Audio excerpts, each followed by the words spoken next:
I am an intern working in Lexus and Company, and I'm going to present on the topic unfair and restrictive trade practices under the Consumer Protection Act. So, the unfair trade practices is defined under the section 2, clause 47, and it is the unethical or fraud methods to deceive consumers about the product. It is the false representation of the product. The false representation could be about making statement on the falsely on the quantity, quality, composition, potency of the product. It can be false representation about the services, providing services, promising to provide the service and then refusing to do so.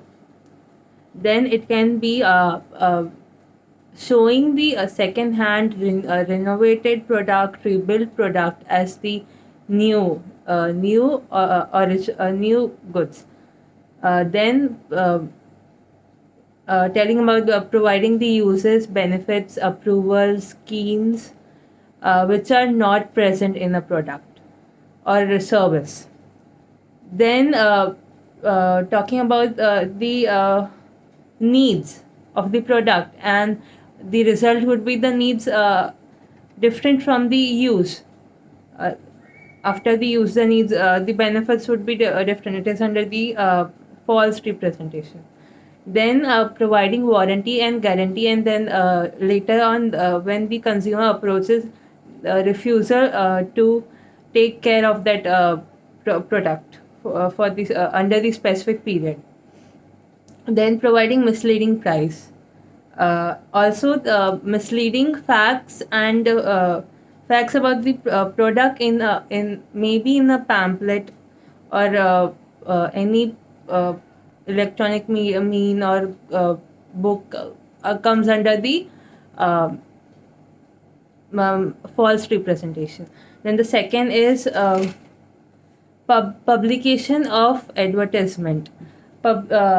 Publishing in a newspaper, electronic means, or any other method about the bargain price so that the consumer approaches, also reducing or increasing the price and not being committed to it comes under the unfair trade practices. Permission to give the additional product free of cost or in a limited cost.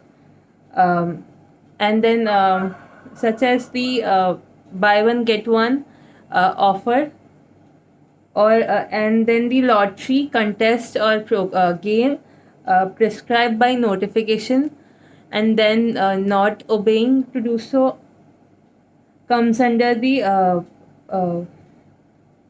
false permissions.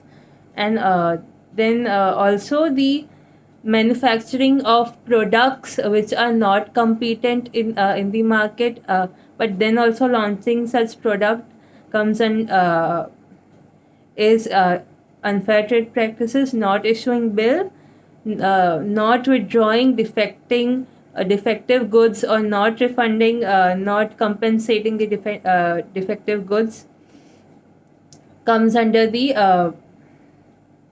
UTP. Then the restrictive trade practices is pro- is putting a condition to the customer, such as to impose unjustified cost, or putting restriction on the consumer in order to maximize the profit by the seller, uh, is called restrictive trade practices, and it includes manipulation of price uh, after the consumer has ordered the product, putting a condition of delivery of good, that if you don't, such as if you don't buy the additional product, then you will not get this product. It is also restricted trade practices. Also, the flow during the flow of supply, if the product is damaged or leaked, or lost, some amount of it or total amount of it is lost, then it comes under the restricted trade practices. So thank you. This is enough for the this is it for the presentation.